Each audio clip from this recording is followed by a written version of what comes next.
Iran और Israel के बीच जारी जंग ने न केवल मध्य पूर्व बल्कि वैश्विक राजनीति को भी हिलाकर रख दिया है।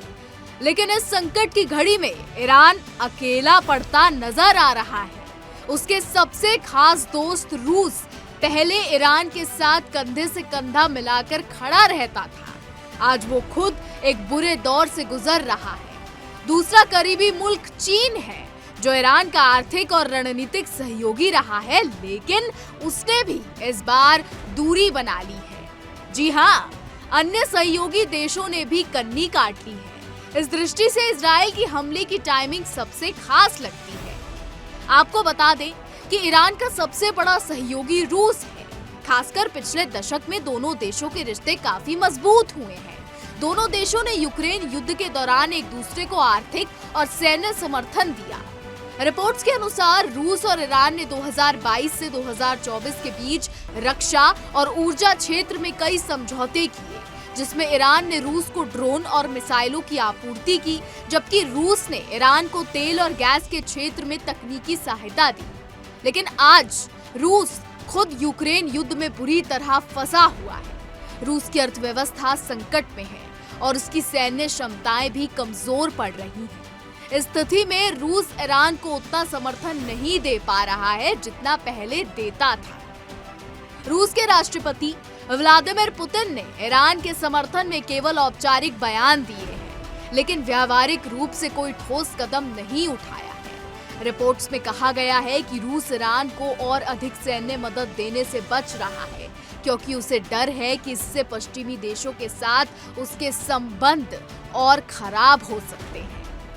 वहीं ईरान का दूसरा सबसे बड़ा सहयोगी चीन है। वो 2021 में 25 साल के रणनीतिक समझौते पर हस्ताक्षर कर चुका है। इस समझौते के तहत चीन ने ईरान को आर्थिक और सैन्य मदद देने का वादा किया था। चीन ईरान से तेल खरीदता है और बदले में उसे बुनियादी ढांचा विकास और तकनीकी सहायता देता है। लेकिन इस बार चीन ने भी ईरान के साथ दूरी बना ली है। आपको बता दें कि चीन की चुप्पी की वजह स्पष्ट है। वह वैश्विक आर्थिक मंदी से जूझ रहा है और उसे पश्चिमी देशों, खासकर अमेरिका के साथ अपने व्यापारिक संबंधों को बचाना है। रिपोर्ट्स के मुताबिक चीन ने ईरान पर इजराइल के हमलों के बाद केवल शांति और स्थिरता की अपील की है, लेकिन व्यावहारिक समर्थन से परहेज किया है।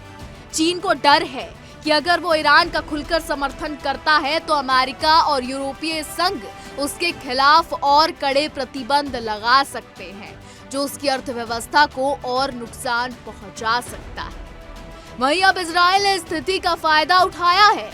जी हाँ, इजराइल के हमलों की टाइमिंग बिल्कुल सटीक है। ईरान के सहयोगी देश या तो खुद संकट में है या फिर राजनीतिक और आर्थिक कारणों से वो उसकी मदद नहीं कर पा रहे हैं। इजराइल ने ईरान की परमाणु सुविधाओं और सैन्य ठिकानों पर 13 जून 2025 को बड़े पैमाने पर हवाई हमले किए, जिसमें कई रेवोल्यूशनरी गार्ड कमांडर और परमाणु वैज्ञानिक मारे गए। इन हमलों ने ईरान की सैन्य और परमाणु क्षमताओं को गंभीर नुकसान पहुंचाया।